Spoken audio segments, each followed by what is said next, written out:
entreprise espagnole bi ak entreprise sénégalaise bi y avait pas de souci entreprise espagnole bi su jotoon les 37 milliards dafa waroon virer ci entreprise sénégalaise 27 milliards de francs CFA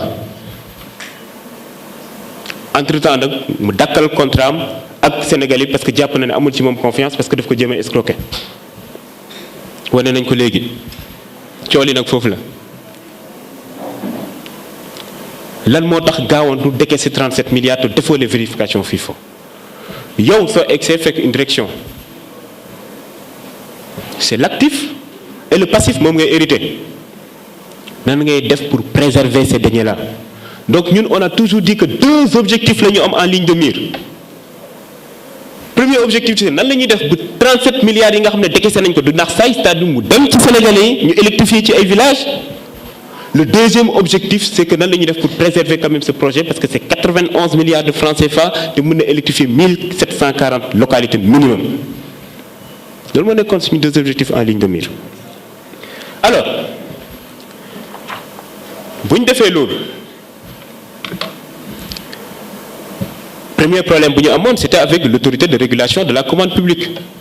coow li ne cour ARCOP nee na suspendre nañ marché bi am na ay irrégularité peut-être ab jeune lay déroulé ñëw xamul dara ci marché public afficher la décision bu ARCOP jëloon dernière décision bi c'était quoi parce que avant cette décision là il faut le dire aussi mu leer ñun fu ñu doon woo nekk nañ toog waxtaan entre ñun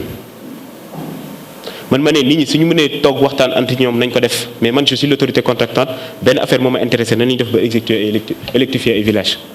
su nekkee trouver ngeen un consensus entre yéen gën a xam mais man la ñu bëggoon nag ma nekk nga xam ne man maay porter négociation yooyu ma ne ko non dama ko def parce que sama yoon nekku ci problème su ci amee suba man lay nekk.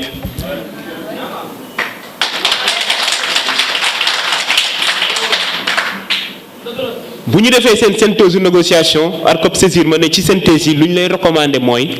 léegi comme affaire bi demee na nii saisiral DCMP nga demander avenant ci avenant boobu noonu ku moom AOPA Sénégal donc ñoom Seydou Kane nañ nekk maintenant des co-contractants waratuñ nekk des simples sous-traitants ci marché bi ñu ne man maa war a demander DCMP mu def loolu ma ne leen du ma ko def waxtaan ci nag ak kilifa yi d'abord. parce que da nga am kilifa ci décision bu mu jëloon ne suspendre l'exécution du marché ci argument yi mu joxe premier argument bi nee na dañuy dénoncer signature protocole d'accord bu ma def c'est-à-dire li ñu renégocier contrat bi yokk le nombre de villages nee nañ dafa am peut-être benn article wala benn clause du marché bu ñu xam ne violé nañ ko ñu ne ban clause mais duñ ko mës a wax violé nga clause du contrat ban clause yemuñ ci ñu ne dañoo jot benn lettre bu jógee Banque Santander buy naan fu 37 milliards yi jaar déjà lu manque de sérieux rek ñu ne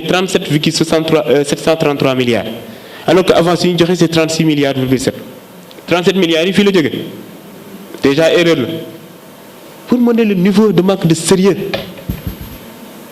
bu ñu ne décider nañ suspendre le marché ñu saisir la Cour suprême bu ñu saisiree la Cour suprême déjà lu ñu yàgg di wax xam nga ñetti décision moom moo am ci marché bi la première décision moo nekk bu espagnol bi décider ne résilier le contrat ak AOPA Sénégal CRD bi réuniru ne espagnol bi amoo droit résilier ce contrat suspendre nañ sa intention résilier le contrat waaw tout de suite bu ma jotee tout ça j'ai envoyé au moins à 3 cabinets ak ay nit ñu ma xam muy Pastef muy feneen yi nga xam ne seen xam-xam màcc na ci marché public mais xam nañ droit code des marchés publics avis juridique yi ma jot yëpp nekk la même chose soo xoolee article 139 code des marchés publics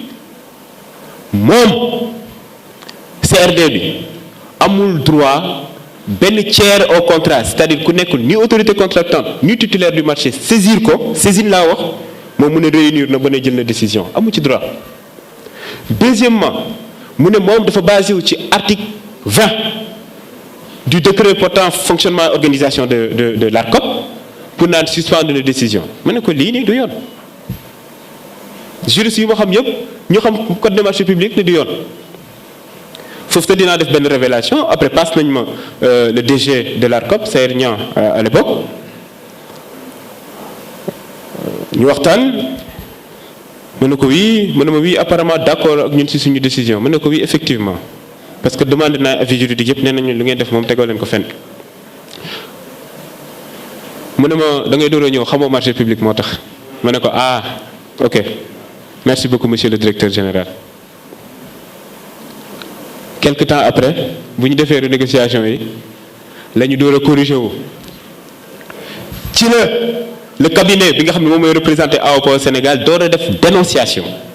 oui su nekkee dénonciation là le CRD mun na toog wax ci contrat bi ci lañ ma saisir nag na ma dañ may demander ay information coow li ne ko juste saisine dénonciation journaux yi yëpp fu ne instant boobu jotaat na aussi le directeur général de l'ARCOP ma ne ko ñu ngi préparer la réponse dinañ ko envoyer par contre amuñu délai on n'a pas de délai te aussi am na yenn questions yi ngeen ma posé xam ngeen ne du man maa ko war a tontu ministère des finances la par exemple mais dinañ préparer lépp envoyer leen ko ma ne nañ continuer en attendant dañoo def réunion de démarrage bi le 1er octobre ñu ne le 2 octobre ARCOP réunir na ba jot na benn lettre ba décider de suspendre marché bi. ñu suspendre marché bi ñu saisir la Cour suprême ci dernière décision bu mu jël pour annuler parce qu'il faut rappeler c'est que le 21 janvier 2026 la ñu door a am une décision bu annuler la décision de l'ARCOP. Donc jusqu'ici lancé nañ suñu phase pilote fekk nañ benn marché bi nga xam ne nit ñi fay nañ ko defuñu sa étude d'impact environnemental ñu nekk di ko corriger def suñu ay commandes def suñu ay réception d'usine loolu yëpp ñu def ko en quelques mois. teg ci rigueur bu mot sëkk le 21 janvier 2026 la ñu door a am une décision de la Cour suprême et ce qui est important quand même à souligner ci décision boobu mooy ARCOP wax na Cour suprême wax na clairement que ARCOP dafa outpasser ses prérogatives wala ses compétences du loolu lañ doon wax depuis bi ñu ñëwee ba léegi. sama mbokk waa presse ñoo fi nekk j'ai fait le tour amul benn quotidien bu nga xam ne titré na ci. ay su nekkoon Cour suprême dafa joxoon dëgg waa AOPA Sénégal wala mu ne woon ARCOP amoon na droit suspendre marché bi xam naa dinañ def 3-4 jours yi nga xam ne fu ne ngay dégg ARCOP ASER mais le 21 janvier 2026 mu jël sa décision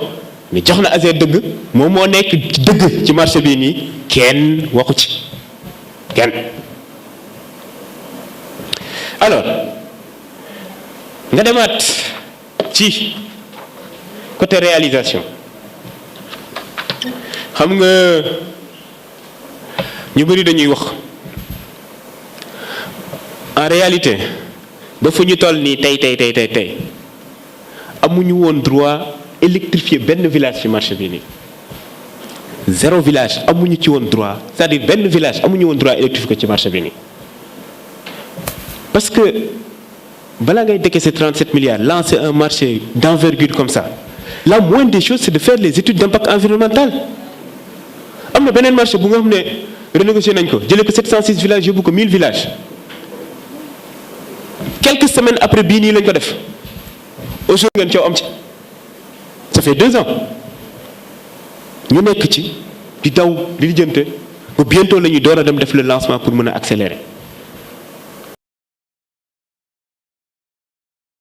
ñun dañuy politique te nag comme Ousmane Sonko moo nekk suñu leader sur le plan politique ñun presque depuis bi ñuy am 20 ans la ñu door a la ñu engagé wu ci politique à chaque fois dañu mën a anticiper. Le prochain argument bu nar a ñëw ce sera jot nañ 37 milliards boobu léegi village tàkkut loolu bokk na ci lu tax ma toog ak nit ñi ne nañ lancer une phase pilote. Au moins instant bu ñuy wax ñu commencer di électrifier les villages en attendant ñu régler tous ces problèmes là loolu moo tax à chaque fois suñ doon wax rek ñu dem di taal ñuy wax ñuy taal rek projet yëpp mais surtout bii nii. parce que instant boobu noonu on avait compris la stratégie c'était de dire que na coow li bëri taaluñu benn village ba woo ñu sur la table pour ñu négocier ne nañ dugalaat responsabilité boobu noonu duñ ko jël. alors bu ñu lever la suspension ARCOP ñu enchaîner phase pilote bi def les réceptions d'usine c'est-à-dire accélérer gis ngeen en termes de fourniture lépp li nga xam ne exécuté nañ ko muy réaliser ak li nga xam ne def nañ ko comme dépense engagée lépp mu ngi nii day wax 37 milliards su ñu jëlee exécution c'est-à-dire réalisation ak dépenses engagées on a plus de 47 milliards de francs CFA 37 milliards yi fu mu war a dugg dina fa dugg c'est-à-dire ci sénégalais yi amul benn 27 milliards bu ñuy viré benn nit pour mu dugal ko feneen amut. pire encore